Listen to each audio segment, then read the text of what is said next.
বেশ, তাহলে আজকে আবার একটা নতুন ইংরেজি গ্রামার নিয়ে এসেছি। সেই গ্রামারটা নাম হচ্ছে সেন্টেন্স। দেখতে ছোট হলেও এটাই গ্রামারের একটা মূল বেস বলতে পারি আমরা। কেন মূল বেস সেটা তো আমরা পরবর্তীকালে না শিখলে, আমরা যদি সেন্টেন্স না শিখি তাহলে তার ব্যবহারটা কি সেটা তো আমরা বুঝতে পারবো না। বিষয়টা হচ্ছে যে এই সেন্টেন্সকে কেন্দ্র করে টোটাল গ্রামারটা কিন্তু তৈরি হয়েছে, এটা আগে বুঝতে হবে। যে একটা সেন্টেন্স, এই সেন্টেন্সটাকে কেন্দ্র করে তোমার পরবর্তী যেসব গ্রামারগুলো রয়েছে সবগুলোই কিন্তু একেই কেন্দ্র করে। একে বাইরে বা একে বাদ দিয়ে আমরা কোনো গ্রামারই কিন্তু শিখতে পারবো না। তার জন্য সেন্টেন্সটাকে শিখতে হয়। প্রশ্ন আসতেই পারে যে আমরা তো অনেক আগেও শিখেছি সেন্টেন্স, তাহলে আবার সেন্টেন্স কেন শিখবো? কিন্তু আমার মনে হয় যে যারা সেন্টেন্স আগেও শিখেছো তারা সম্পূর্ণভাবে সেন্টেন্স শেখনি। আজকে আমি যে ক্লাসটা করাচ্ছি সেই ক্লাসে তোমাদেরকে আমরা সেন্টেন্স একদম সম্পূর্ণভাবে এবং একটা কমপ্লিট সেন্টেন্সের সম্বন্ধে একটা কমপ্লিট জ্ঞান আমরা তোমাদেরকে দেবো। তাহলে চলো আমরা শুরু করি। যে সেন্টেন্স কি, কেন আমরা সেন্টেন্স শিখবো, সেন্টেন্সের কাজ কি, সেগুলো জেনে নিই। দেখো, আজকে সেন্টেন্স যেটা আগেও বললাম সেন্টেন্স শিখবো, আগে সেন্টেন্স মানে কি সেটা একটু জেনে নিই। সেন্টেন্স মানে কি? সেন্টেন্স মানে হচ্ছে একটি বা কতগুলি শব্দ যখন পাশাপাশি বসে আমাদের মনের ভাব অন্যকে প্রকাশ করতে সাহায্য করে তখন তাকে সেন্টেন্স বলে।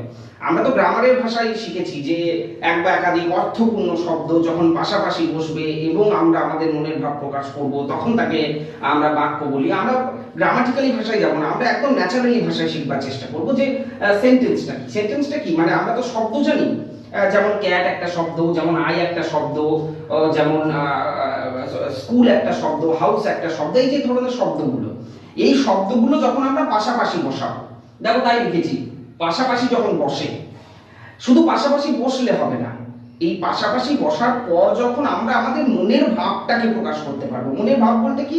মনে করো তোমার পাশে কেউ একজন রয়েছে, আমি কিছু একটা বলতে চাইছি, সেই বলাটা, আমার বলাটা যদি আমার পাশের ব্যক্তি বুঝতে পারে তখনই কিন্তু সেন্টেন্স হবে।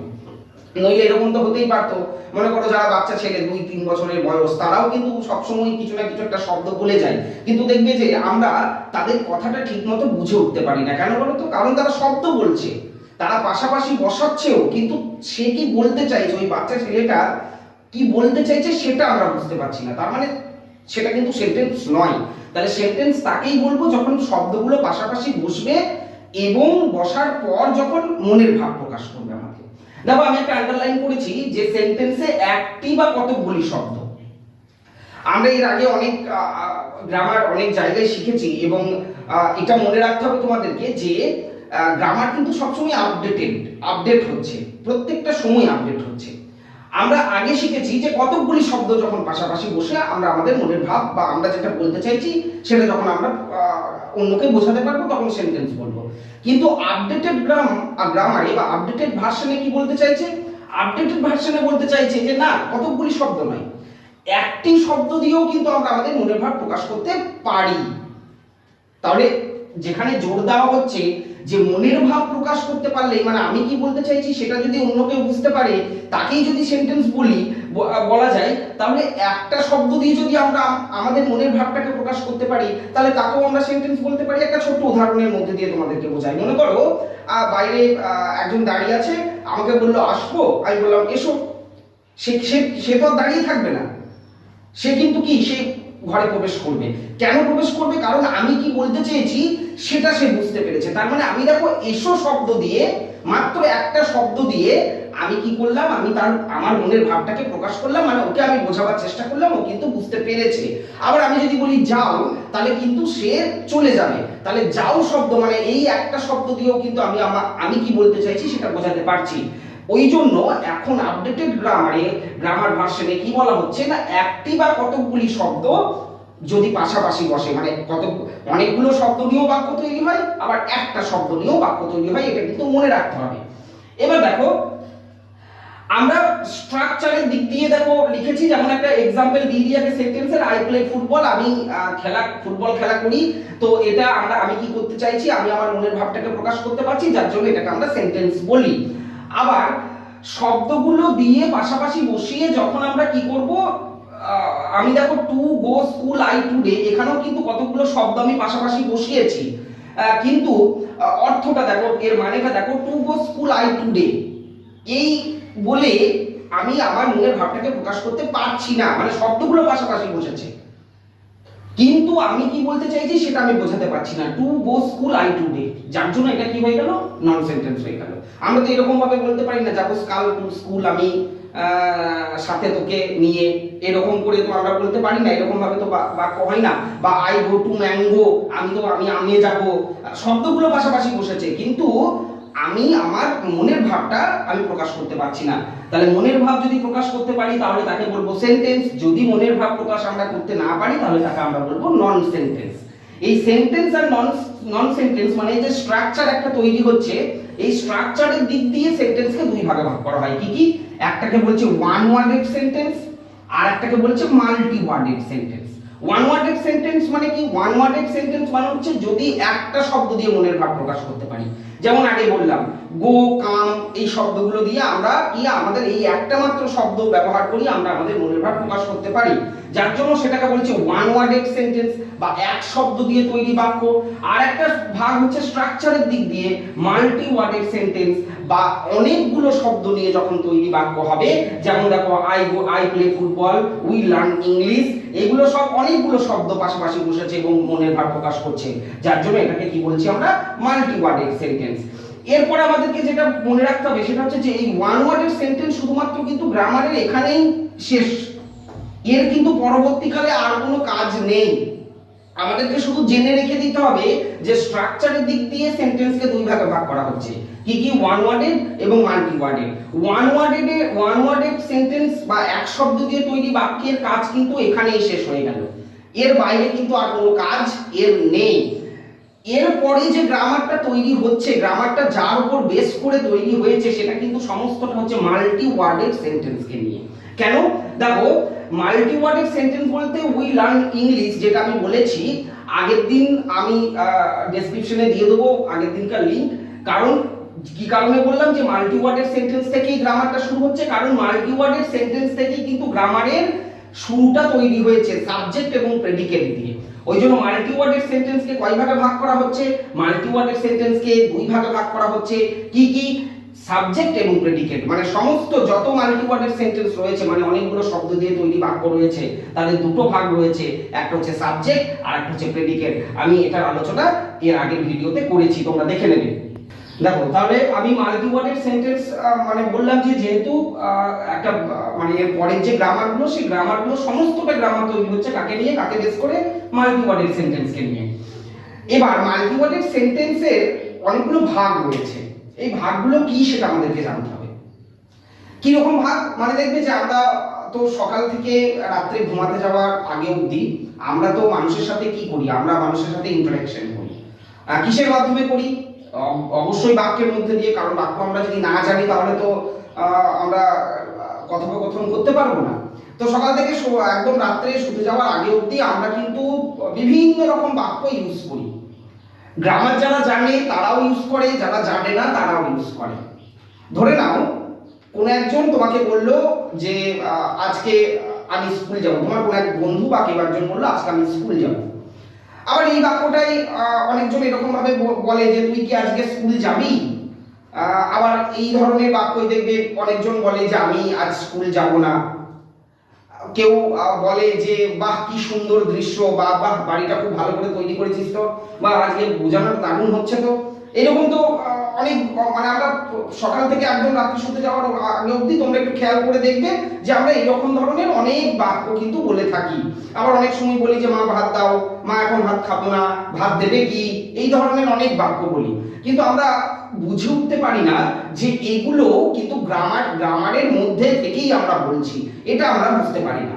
আজকে যে সেন্টেন্সের আমি চ্যাপ্টারটা শেখাবো সেখানে তোমাদের সমস্তটা আমি ক্লিয়ার করব যে আমরা গ্রামার ছাড়া আমরা কিন্তু কি করি না, একটাও কথা বলি না।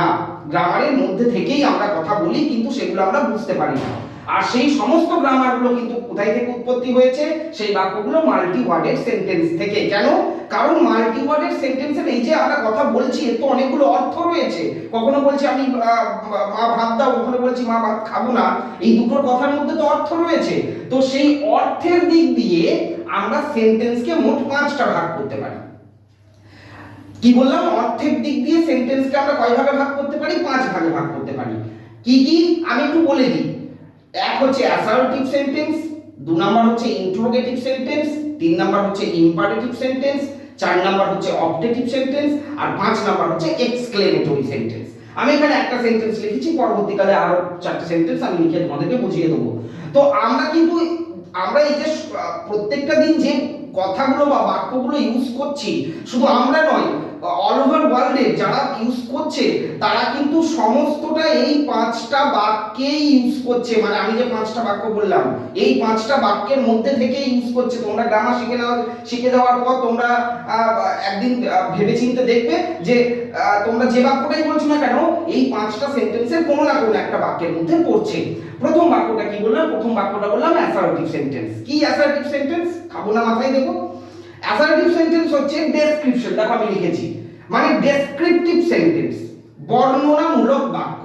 অর্থাৎ আমরা এরকম অনেক বাক্য বলি যেগুলো শুধুমাত্র বর্ণনার ক্ষেত্রেই ব্যবহার করা হয় বা কোনো উক্তির ক্ষেত্রে ব্যবহার করা হয়। যেমন আমি যদি তোমাদেরকে বলি এই বোর্ডটা সম্বন্ধে কিছু বলতে, তাহলে তোমরা কি বলবে? যে বোর্ডটা সাদা রঙের, বোর্ডে একটা দড়ি লেগে আছে, বোর্ডের চারিদিকে কভার দেওয়া আছে, তারপর বোর্ডের পাশে পিন দিয়ে কভারগুলো আটকানো রয়েছে, এরকম ভাবে তোমরা বোর্ডটার সম্বন্ধে বর্ণনা করতে বলবে। কিংবা আমি যদি বলি যে তোমাদের সামনে যে বইটা রয়েছে সেই বইটার সম্বন্ধে বর্ণনা করো, তাহলে তোমরা বলবে বইটার রং এরকম, বইটা এরকম ছবি দেওয়া আছে, এরকম লেখা আছে।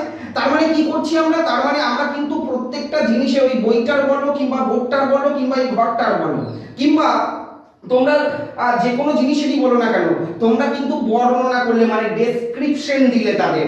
এইভাবে আমরা যখন ডেসক্রিপটিভ ওয়ার্ড কোনো সেন্টেন্স কোনো ব্যবহার করি, তখন সেগুলোকে কিন্তু আমরা কি বলবো? Assertive sentence. বিষয়টা হচ্ছে যে অনেক সময় অ্যাসার্টিভ সেন্টেন্স এইভাবে ডেসক্রিপটিভ, মানে আমরা যখন বলি তখন হয়তো বুঝতে পারি, কিন্তু ইন রিটেন ফর্মে আমরা কিন্তু বুঝতে পারি না যে অ্যাসার্টিভ সেন্টেন্সটা কি। তার জন্য কতগুলো নিয়ম রয়েছে অ্যাসার্টিভ সেন্টেন্সে। না কি নিয়ম? প্রথম দেখো, অ্যাসার্টিভ প্রত্যেকটা সেন্টেন্সের কিন্তু বলে রাখি যে একটা করে ইউনিক নিয়ম রয়েছে চেনার, প্রত্যেকটা সেন্টেন্স চেনার। অ্যাসার্টিভ সেন্টেন্সের ইউনিক নিয়ম হচ্ছে অ্যাসার্টিভ সেন্টেন্সের সাবজেক্ট সবসময় বাক্যের প্রথমে বসবে। এটা কিন্তু মনে রাখতে হবে যে অ্যাসার্টিভ সেন্টেন্সের সাবজেক্ট সবসময় বাক্যের প্রথমেই বসে। দ্বিতীয় নম্বর নিয়মটাও আমি লিখেছি যে অ্যাসার্টিভ সেন্টেন্সে ফুল স্টপ একটা ব্যবহৃত হয় এবং সেটা শেষে, এটা কিন্তু একটা গুরুত্বপূর্ণ নিয়ম যে অ্যাসার্টিভ সেন্টেন্সের শেষে ফুল স্টপ ব্যবহৃত হয়। কিন্তু এটা ইউনিক নিয়ম নয়, কারণ আমরা এর আগে পরে যে সেন্টেন্সগুলো শিখবো সেখানেও দেখবো ফুল স্টপ ব্যবহৃত হচ্ছে। তাহলে অ্যাসার্টিভ সেন্টেন্সের চেনার ইউনিক নিয়ম কি? সাবজেক্ট সবসময় বাক্যের কোথায় বসবে? প্রথমে বসবে। এটা কিন্তু মনে রেখে দিতে হবে, যেটা অন্যান্য সেন্টেন্সে বসে না। সাবজেক্ট হয়তো থাকে কিন্তু বাক্যের প্রথমেই বসে না। তাহলে প্রথম নিয়ম আমরা যদি চিনতে চাই তাহলে কি না, মনে রাখতে হবে অ্যাসার্টিভ মানে হচ্ছে ডেসক্রিপটিভ সেন্টেন্স, কোনো না কোনো কিছুর বর্ণনা দেবে। আর কি চেনার নিয়ম? সাবজেক্ট সবসময় বাক্যের প্রথমে বসবে। 3 নাম্বার কি? সাবজেক্ট সেন্টেন্সের শেষে কি বসবে? ফুল স্টপ চিহ্নটা বসবে। ঠিক আছে, ক্লিয়ার হয়েছে? এবার দেখো একটা এক্সাম্পল দিয়েছি, কি আই রাইট হি কামস, আমি লিখি সে আসে।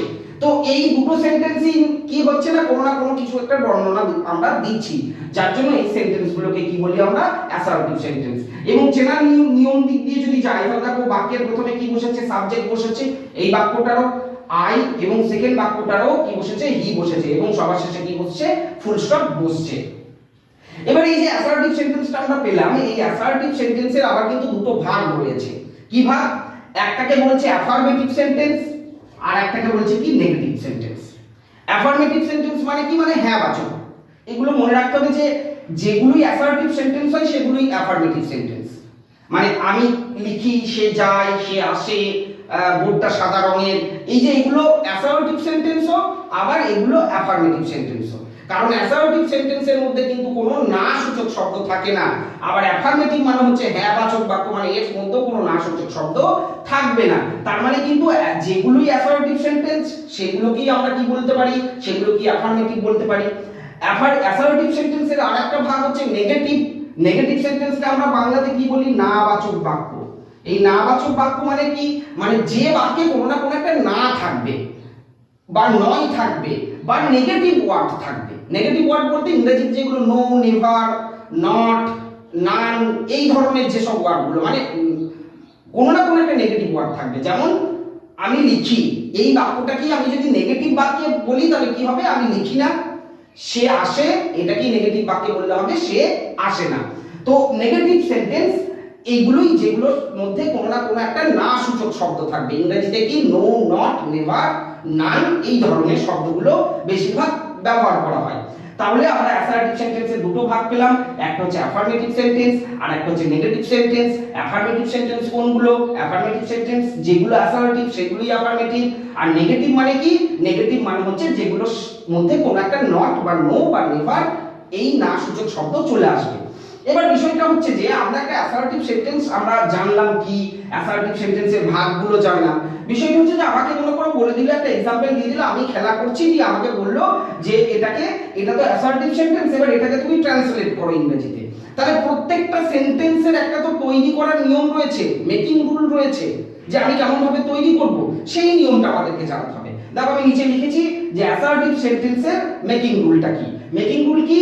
যেহেতু সাবজেক্ট সবসময় প্রথমে বসে, তার জন্য কি বসবে, প্রথমে সাবজেক্ট, তারপর দেখো বি ভার্ব বসবে, বি ভার্ব বা অক্সিলারি ভার্ব, যেগুলো am is are was were have has had shall should will would, এই ধরনের কোনো না কোনো একটা ভার্ব বসবে। তারপর যদি মেন ভার্ব দরকার পড়ে মেন ভার্ব বসবে, মানে ডুইং ওয়ার্ক যেগুলো, তারপর অবজেক্ট এবং তারপর ফুল স্টপ। তাহলে সাবজেক্ট, আমি একটা subject, be verb, main verb, object এবং ফুল স্টপ, এই যে স্ট্রাকচারটা, এই স্ট্রাকচারটাকে মেইনটেইন করলেই কিন্তু আমি কি তৈরি করতে পারবো, অ্যাসার্টিভ সেন্টেন্স তৈরি করতে পারবো। আমি একটা एग्जांपल দিয়েছি, দেখো আমি খেলা করছি। আচ্ছা এই বাক্যটা অ্যাসার্টিভ সেন্টেন্স, এবার এটাকে ইংরেজিতে বাংলাতে দেওয়া আছে, আমি ইংরেজিতে ট্রান্সলেট করব। তাহলে ইংরেজিতে ট্রান্সলেট করার অ্যাসার্টিভ সেন্টেন্স নিয়ম বলে দিয়েছি, সাবজেক্ট প্রথমে বসবে। এই বাক্যটাই সাবজেক্ট কে, আমি, তার জন্য এখানে কি বসে গেল, আই। তারপর দেখো কি বসবে বলেছি, বি ভার্ব এবং মেন ভার্ব। এই যে এই জায়গাটা অত্যন্ত ক্রিটিক্যাল জায়গা, এই জায়গাটা ততদিন পর্যন্ত তোমরা ঠিকঠাক ভাবে শিখতে পারবে না যতদিন না পর্যন্ত টেন্স শিখেছো। কারণ এই ভার্বটা সবসময় যে কোনো সেন্টেন্সই হোক না কেন ঠিক করে দেবে কে, টেন্স। এটা যেমন প্রেজেন্ট কন্টিনিউয়াস টেন্সে রয়েছে, তার জন্য আমি কি বসাবো, বি ভার্ব am বসাবো, কারণ প্রেজেন্ট কন্টিনিউয়াস টেন্সে সাবজেক্টের পরে am is are এর মধ্যে কোন একটা বসে। এবং তারপর দেখো কি রয়েছে, মেন ভার্ব মানে ডুইং ওয়ার্ড। এই বাক্যে দেখতে পাচ্ছি হ্যাঁ একটা ডুইং ওয়ার্ড রয়েছে, খেলা করছি। এই খেলা করা ইংরেজি হচ্ছে প্লে। এবং প্রেজেন্ট, যেহেতু প্রেজেন্ট কন্টিনিউয়াস টেন্সে রয়েছে, তার জন্য এই ভার্বের কিন্তু রূপেরও পরিবর্তন ঘটে যাবে এবং কি চলে আসবে, একটা আইএনজি চলে আসবে। মানে সাবজেক্ট, তারপর বি ভার্ব বসালাম, তারপর মেন ভার্ব বসালাম, তারপর দেখো অবজেক্ট, আমার এই আমি খেলা করছি, এখানে কিন্তু বাক্যটা শেষ, মানে অবজেক্ট নেই, ভার্ব পর্যন্ত ছিল বাক্যটা, তারপর অবজেক্ট নেই যেহেতু, তার জন্য তারপর কি বসে যাবে, ফুল স্টপ বসে যাবে, মানে আই অ্যাম প্লেইং, আমি খেলা করছি। এবার যদি মনে করো এখানে থাকতো ফুটবল, তাহলে আই অ্যাম প্লেইং ফুটবল, এখানে ফুল স্টপটা তুলে দিয়ে অবজেক্টটা বসাতাম ফুটবল। বোঝা গেছে? তাহলে তোমাকে স্ট্রাকচারটাকে মনে রাখতে হবে যে স্ট্রাকচারটা কি। এবার ভার্বের এই যে জায়গাটা, এই ভার্বের জায়গাটা টেন্স শিখে গেলেই তোমরা এখানটা বুঝে যেতে পারবে যে আমি কোথায় বি ভার্ব বসাবো, কোথায় মেন ভার্ব বসাবো, মেন ভার্বের কি বসাবো, কোন ফর্ম বসাবো, আইএনজি কখন যোগ করব, এগুলো সমস্তটা তোমাদের ডিপেন্ড করছে টেন্স তোমরা কতটা ভালোভাবে শিখছো। আমি টেন্সের চ্যাপ্টার খুব তাড়াতাড়ি নিয়ে আসবো তোমাদের কাছে, আমি আগে বাক্যটা শিখিয়ে নিই, তারপর তোমাদেরকে টেন্স শিখিয়ে দেবো এবং তোমরা তখন ইজিলি যে কোনো ট্রান্সলেশন, বেঙ্গলি বাংলার বাক্য তুমি ইংরেজিতে ট্রান্সলেট করে দিতে পারবে। তাহলে আপাতত তোমাকে মনে রাখতে হবে সাবজেক্টের পর বি ভার্ব বসবে, তারপর মেন ভার্ব বসবে, তারপর অবজেক্ট বসবে, তারপর বসবে ফুল স্টপ। দেখো দ্বিতীয় যে সেন্টেন্সটা মাল্টি ওয়ার্ডের ভাগ, সেটা হচ্ছে ইন্ট্রোগেটিভ সেন্টেন্স। ইন্ট্রোগেটিভ সেন্টেন্সটা কি? ইন্ট্রোগেটিভ মানে হচ্ছে প্রশ্ন বোধক বাক্য, মানে আমরা যেসব বাক্যের মধ্যে দিয়ে প্রতিদিন প্রশ্ন করি সেগুলোকে আমরা ইন্ট্রোগেটিভ সেন্টেন্স বলি। খুবই সহজ একটা বাক্য, আমরা তো জানি যে ইন্ট্রোগেটিভ সেন্টেন্সের মধ্যে দিয়ে আমরা প্রশ্ন করি, কিন্তু আমরা অনেক সময় এই যে ইন্ট্রোগেটিভ সেন্টেন্সের একটা ভাগ রয়েছে সেই ভাগটাকে চিনতে আমরা ভুল করে ফেলি। কি ভাগ রয়েছে? এই ভাগটাকে চেনার জন্য আগে আমাকে ইন্ট্রোগেটিভ সেন্টেন্স, মানে আমরা তো সবসময় কোনো না কোনো একটা প্রশ্ন করি, এবং প্রশ্ন কেন করি? কারণ তার কাছ থেকে কিছু একটা উত্তর পাওয়ার আশা করি, এবং প্রশ্ন করলেই তার কিছু না কিছু একটা উত্তর আছে। এই যে এই উত্তরের জায়গাটা, মানে ইন্ট্রোগেটিভ সেন্টেন্সটাকে বুঝতে গেলে আগে উত্তরের জায়গাটাকে বুঝতে হবে। আমরা প্রতিদিন দু রকম ভাবে প্রশ্ন করি। আমি দুটো প্রশ্ন করে আগে বোঝাই। আমি যদি তোমাদেরকে প্রথমে প্রশ্ন করি যে আজ কি স্কুল যাবে, বা আজ কি আমরা সেন্টেন্স শিখছি, দেখবে দুটো প্রশ্নের ক্ষেত্রেই তোমরা উত্তর দেবে। যদি আমি প্রথম প্রশ্ন করি আজ কি স্কুল যাবে, তোমরা উত্তর দেবে হ্যাঁ যাব, অথবা কেউ যদি না যায় বলবে না যাব না বা না। আবার আজকে কি তোমরা সেন্টেন্স শিখছো, তোমরা সবাই বলবে হ্যাঁ শিখছি। আবার দেখো দ্বিতীয় ক্ষেত্রে আমরা যদি প্রশ্ন করি তোমার নাম কি, এবার তুমি যদি হ্যাঁ উত্তর দিয়ে দাও, হ্যাঁ তোমার নাম কি, তুমি বললে হ্যাঁ, বা তোমার বাড়ি কোথায়, না, এরকম ভাবে উত্তর কি দেওয়া যায়, দেওয়া যায় না। মানে কি বুঝলাম, মানে কিছু প্রশ্ন রয়েছে যাদের উত্তর শুধুমাত্র আমরা কি দিয়ে দিতে পারি, হ্যাঁ অথবা না দিয়ে। আবার এরকম কিছু প্রশ্ন রয়েছে যাদের উত্তর কিন্তু আমরা চাইলেও হ্যাঁ অথবা না দিয়ে দিতে পারবো না। যেমন তোমার নাম কি, আমি যদি প্রশ্ন করি তাহলে তুমি কখনোই বলতে পারবে না আমার নাম হ্যাঁ বা শুধু না, এরকম আমরা কখনোই বলতে পারি না, এরকম হয়ও না। তো এই যে উত্তর, এই উত্তরের উপর ডিপেন্ড করে আমরা ইন্টারোগেটিভ সেন্টেন্সকে দু রকম ভাবে ভাগ করতে পারি। কি উত্তরের উপর ডিপেন্ড করে, তাহলে দেখো এক ধরনের প্রশ্নের উত্তর পাচ্ছি ইয়েস অর নো, আর এক ধরনের প্রশ্নের উত্তর পাচ্ছি ডেসক্রিপটিভ, যেটা ইয়েস অর নো দিয়ে হচ্ছে না। যেমন আমি উদাহরণ দিচ্ছি, আর ইউ স্টুডেন্ট, তুমি উত্তর দিতে পারবে ইয়েস অর নো, কিন্তু হোয়াট ইজ ইউর নেম বললে তুমি উত্তর কখনোই দিতে পারবে না ইয়েস অর নো। সেখানে তোমাকে ডেসক্রিপটিভ আনসার দিতে হবে, মানে বর্ণনামূলক উত্তর দিতে হবে যে মাই নেম ইজ এই এক্স বা ওয়াই বা জেড, সেটাই। তো আমরা এই উত্তরের উপর ডিপেন্ড করে আমরা প্রশ্নকে দুই ভাগে ভাগ করতে পারি। কি একটা বলছে বি ভার্ব দিয়ে তৈরি ইন্টারোগেটিভ সেন্টেন্স, এই যে এটা, আর একটাকে বলছে ডাব্লিউএইচ ওয়ার্ড দিয়ে তৈরি ইন্টারোগেটিভ সেন্টেন্স। কার উপর ডিপেন্ড করে বললাম, উত্তরের উপর ডিপেন্ড করে। যখন উত্তরটা ইয়েস অর নো দিয়ে আসবে, অর্থাৎ যেসব ইন্টারোগেটিভ সেন্টেন্সের উত্তর ইয়েস অথবা নো দিয়ে হয়, অর্থাৎ হ্যাঁ অথবা না দিয়ে আসে, সেই ভাগটা হচ্ছে বি ভার্ব দিয়ে তৈরি, মানে সেই ধরনের প্রশ্নগুলোকে আমরা বি ভার্ব দিয়ে তৈরি ইন্টারোগেটিভের মধ্যে ফেলবো। আর যে প্রশ্নের উত্তরগুলো হ্যাঁ অথবা না দিয়ে হয় না, অর্থাৎ ডেসক্রিপটিভ আনসার হয়, সেগুলোকে আমরা কার মধ্যে ফেলবো, ডাব্লিউএইচ ওয়ার্ডের মধ্যে ফেলবো। মনে রাখতে হবে এটা, যে যদি উত্তর হ্যাঁ বা না দিয়ে আসে তাহলে বি ভার্ব দিয়ে ইন্টারোগেটিভ সেন্টেন্স হবে, যদি ডেসক্রিপটিভ আনসার আসে তাহলে ডাব্লিউএইচ ওয়ার্ড দিয়ে তৈরি হবে।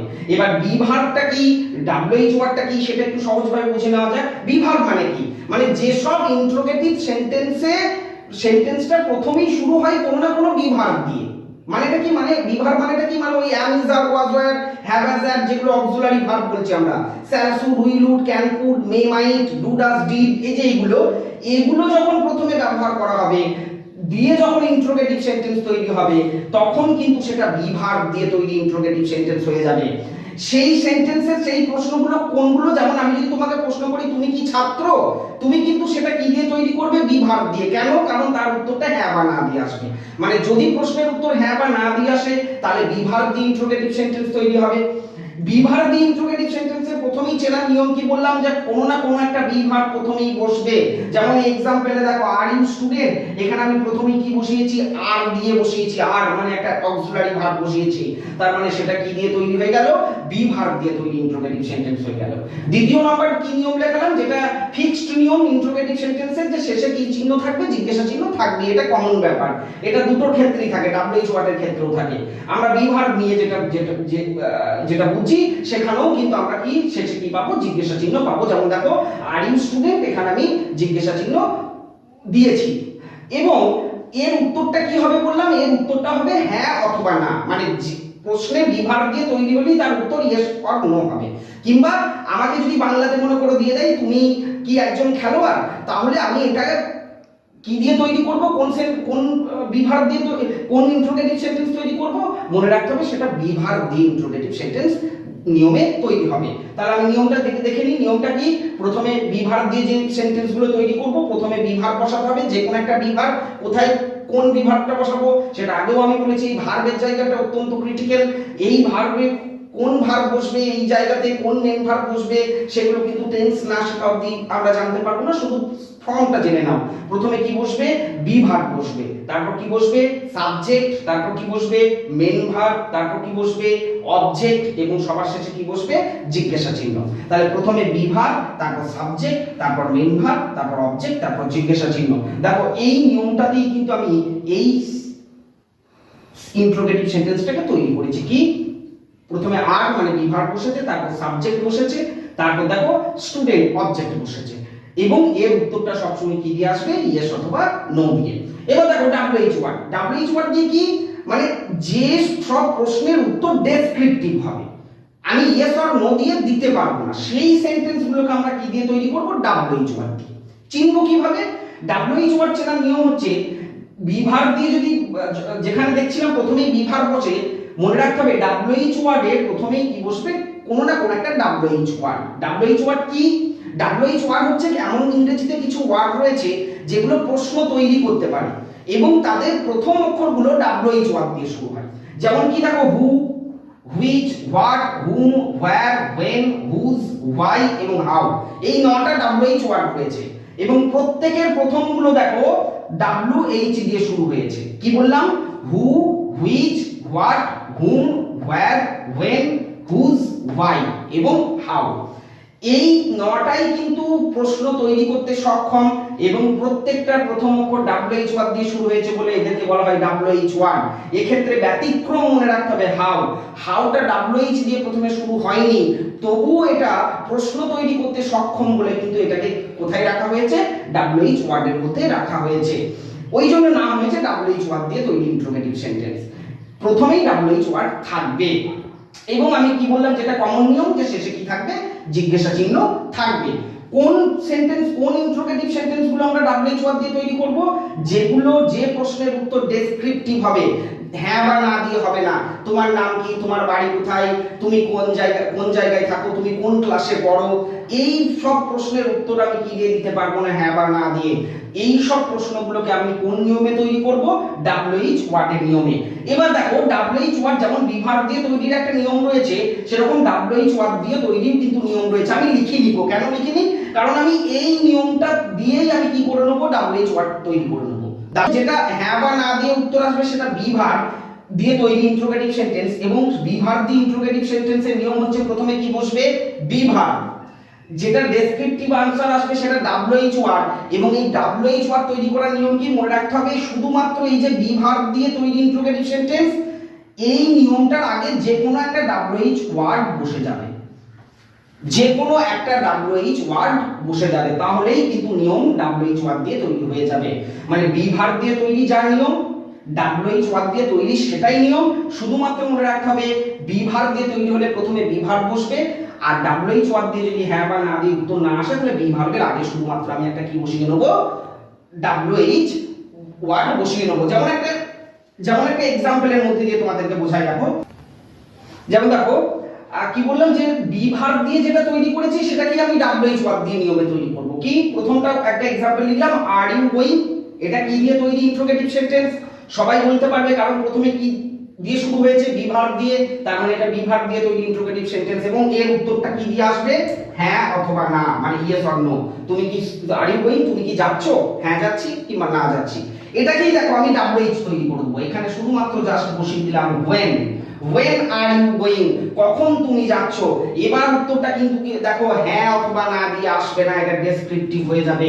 মানে আমি কি বোঝালাম, যে যদি প্রথমে বিভাগ থাকে, যে বিভাগ দিয়ে তৈরি করার নিয়মটা মানে প্রথমে বিভাগ, তারপর সাবজেক্ট, তারপর মেন ভার্ব, তারপর অবজেক্ট, তারপর জিজ্ঞাসা চিহ্ন, এই নিয়মটার আগেই যদি আমি বিভাগের আগেই যদি ডাব্লিউএইচ ওয়ার্ড বসিয়ে নিই, তাহলেই কিন্তু সেটা কি দিয়ে তৈরি হয়ে যাবে, ডাব্লিউএইচ ওয়ার্ড দিয়ে তৈরি ইন্ট্রোগেটিভ সেন্টেন্স তৈরি হয়ে যাবে।